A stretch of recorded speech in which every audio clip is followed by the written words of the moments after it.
ಬಸವಾದಿ ಶರಣರಿದ್ದಾರಲ್ಲ, ಅವರು ಹೆಚ್ಚಾಗಿ ತಳ ಸಮುದಾಯದಿಂದ ಬಂದಂಥವ್ರು. ಮೇಲ್ವರ್ಗದಿಂದ ಬಂದವರು ಬಹಳ ಕಡಿಮೆ. ತಳ ಸಮುದಾಯದಿಂದ ಬಂದಂಥವರು ಅವಿದ್ಯಾವಂತರು, ಶಿಕ್ಷಣ ಸಂಸ್ಕೃತಿ ಇರಲಿಲ್ಲ. ನಾವೆಲ್ಲರೂ ಕೂಡ ಸಾವಿರಾರು ವರ್ಷಗಳ ಕಾಲ ಅಕ್ಷರ ಸಂಸ್ಕೃತಿಯಿಂದ ವಂಚಿತರಾಗಿದ್ದವರು. ಬಹುಶಃ ಎಲ್ರಿಗೂ ಅಕ್ಷರ ಸಂಸ್ಕೃತಿ ಸಿಕ್ಕಿದ್ರೆ, ಕಲಿತಕ್ಕಂಥ ಸಮಾನ ಅವಕಾಶಗಳು ಸಿಕ್ಕಿದ್ರೆ, ಇಷ್ಟೊಂದು ಅಸಮಾನತೆ ಇರ್ತಕ್ಕಂಥ ಸಮಾಜ ನಿರ್ಮಾಣ ಆಗಲಿಕ್ಕೆ ಸಾಧ್ಯ ಇಲ್ಲ. ಬಸವಾದಿ ಶರಣರು ಲಿಂಗಾಯತ ಧರ್ಮವನ್ನು ಪ್ರಾರಂಭ ಮಾಡಿದ್ರು. ಅದು ಯಾಕೆ ಪ್ರಾರಂಭ ಮಾಡಿದ್ರು ಅಂತಂದ್ರೆ, ವೈದಿಕ ಧರ್ಮಕ್ಕೆ ವಿರುದ್ಧವಾಗಿ ಮಾಡಿದ್ರು. ವೈದಿಕ ಧರ್ಮಕ್ಕೆ ಪರ್ಯಾಯವಾದಂಥ ಒಂದು ಧರ್ಮವನ್ನು ಮಾಡಿದ್ರು. ಇದನ್ನು ನಾವು ಅರ್ಥ ಮಾಡ್ಕೋಬೇಕಾಗ್ತದೆ. ವೈದಿಕ ಧರ್ಮದಲ್ಲಿ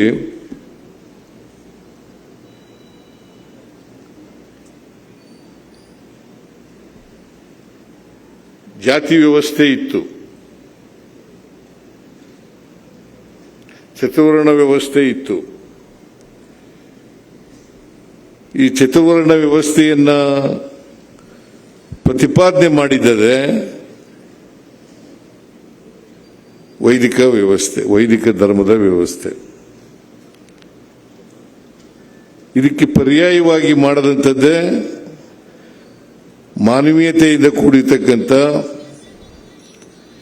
ಎಲ್ಲರೂ ಸಮಾನತೆಯಿಂದ ಇರ್ತಕ್ಕಂಥ, ಸಮಾನ ಅವಕಾಶಗಳಿರ್ತಕ್ಕಂಥ ಒಂದು ವ್ಯವಸ್ಥೆಯನ್ನ ಮಾಡಿದವರು ಬಸವಾದಿ ಶರಣರು ಅಂತಕ್ಕಂಥದ್ದನ್ನು ಈ ಸಂದರ್ಭದಲ್ಲಿ ಮರೀಲಿಕ್ಕೆ ಸಾಧ್ಯ ಇಲ್ಲ. 12ನೇ ಶತಮಾನದಲ್ಲಿ ಬುದ್ಧ 2500 ವರ್ಷಗಳ ಹಿಂದೆ ಅನೇಕ ಸಮಾಜ ಸುಧಾರಕರು ಪ್ರಯತ್ನ ಮಾಡಿದ್ದಾರೆ ಅಂತಂದ್ರೆ, ವೈರುಧ್ಯತೆ ಇರತಕ್ಕಂಥ ಸಮಾಜ ಇದು. ಜಾತಿ ವ್ಯವಸ್ಥೆಯಿಂದ ಕೂಡಿರ್ತಕ್ಕಂಥ ಸಮಾಜ. ಈ ಸಮಾಜದ ಬದಲಾವಣೆಗೆ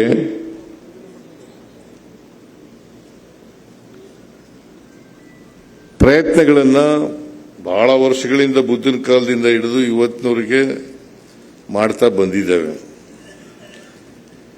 ಆದರೂ ಕೂಡ ಇನ್ನೂ ಜಾತಿ ವ್ಯವಸ್ಥೆ ಹೋಗಿಲ್ಲ ಅಂತಕ್ಕಂಥ ಚಿತ್ರವನ್ನ ಸಮಾಜದಲ್ಲಿ ನಾವು ನೋಡಲಿಕ್ಕೆ ಸಾಧ್ಯ ಆಗ್ತದೆ. ಯಾಕಂತಂದ್ರೆ ಜಾಸ್ತಿ ವ್ಯವಸ್ಥೆಗೆ, ನಮ್ಮ ಜಾತಿ ವ್ಯವಸ್ಥೆ ಇದೆಯಲ್ಲ, ಭಾರತೀಯ ಜಾತಿ ವ್ಯವಸ್ಥೆ ಇದೆಯಲ್ಲ, ಇದು ಚಲನೆ ಇಲ್ಲೇ ಇರ್ತಕ್ಕಂಥ ವ್ಯವಸ್ಥೆ, ಜಡತ್ವದಿಂದ ಕೂಡಿರ್ತಕ್ಕಂಥ ವ್ಯವಸ್ಥೆ. ಚಲನೆ ಯಾವಾಗ ಸಿಗ್ತದಪ್ಪ ಅಂತಂದ್ರೆ, ಆರ್ಥಿಕ ಸಾಮಾಜಿಕ ಶಕ್ತಿ ಪ್ರತಿಯೊಬ್ಬ ವ್ಯಕ್ತಿಗೂ ಕೂಡ ಬಂದಾಗ ಮಾತ್ರ ಬದಲಾವಣೆ ಆಗಲಿಕ್ಕೆ ಪ್ರಾರಂಭ ಆಗ್ತದೆ. ಇಲ್ಲದಿದ್ರೆ ಇದೆ. ಯಾಕಂದ್ರೆ ಬಸವಣ್ಣ 12ನೇ ಶತಮಾನದಲ್ಲಿ ಇವನಾರವ ಎಂದೆನಿಸದಿರಯ್ಯ, ಇವ ನಮ್ಮವ ಎಂದೆನಿಸಯ್ಯ, ನಿನ್ನ ಮನೆಯ ಮಗನೆಂದೆನಿಸಯ್ಯ ಕೂಡಲ ಸಂಗಮ ದೇವ ಅಂತ 12ನೇ ಶತಮಾನದಲ್ಲೇ ಹೇಳಿದ್ರು. ಇವತ್ತು ವ್ಯವಸ್ಥೆ ಇನ್ನೂ ಕೂಡ ಇವನಾರವ ಅಂತ ಅನ್ನೋದೇ ಇದೆಯೇ ಹೊರತು ಇವ ನಮ್ಮವ ಅಂತಕ್ಕಂಥ ವ್ಯವಸ್ಥೆ ನಿರ್ಮಾಣ ಆಗಿಲ್ಲ. ಆಗಿದೆಯಾ? ಆಗಿಲ್ಲ ಅಲ್ಲ. ನಮ್ಮವ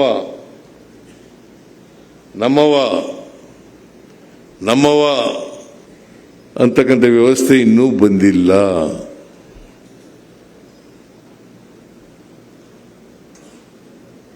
ಅದಕ್ಕೋಸ್ಕರ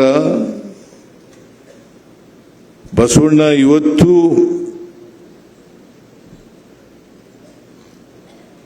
ಬೇಕಾಗ್ತದೆ, ಮುಂದೆನೂ ಬೇಕಾಗ್ತದೆ. ಬಸವ ವಿಚಾರಗಳು ಇವತ್ತೂ ಬೇಕಾಗ್ತದೆ, ಮುಂದೆನೂ ಬೇಕಾಗ್ತದೆ.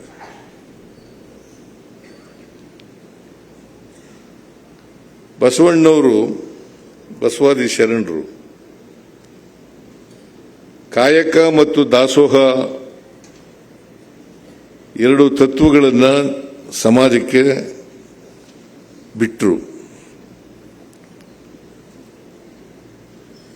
ಎಲ್ಲ ವೃತ್ತಿಗಳು ಕೂಡ ಸಮಾನ, ಯಾವುದು ಮೇಲಲ್ಲ, ಯಾವುದು ಕೀಳಲ್ಲ, ಎಲ್ಲ ವೃತ್ತಿಗಳು ಕೂಡ ಸಮಾನ.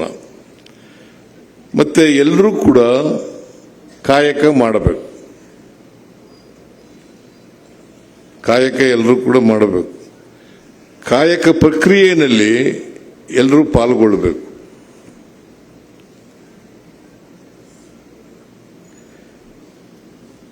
ಉತ್ಪಾದನಾ ಪ್ರಕ್ರಿಯೆಗಳಿದಾವಲ್ಲ, ಆ ಉತ್ಪಾದನಾ ಪ್ರಕ್ರಿಯೆಗಳ ಸಂಪತ್ತನ್ನು ಉತ್ಪಾದನಾ ಪ್ರಕ್ರಿಯೆಗಳು ಆ ಸಂಪತ್ತನ್ನು ಉತ್ಪಾದನೆ ಮಾಡ್ತೀವಲ್ಲ, ಆ ಪ್ರಕ್ರಿಯೆಯಲ್ಲಿ ಎಲ್ಲರೂ ಕೂಡ ತೊಡಗಿಸ್ಕೋಬೇಕು.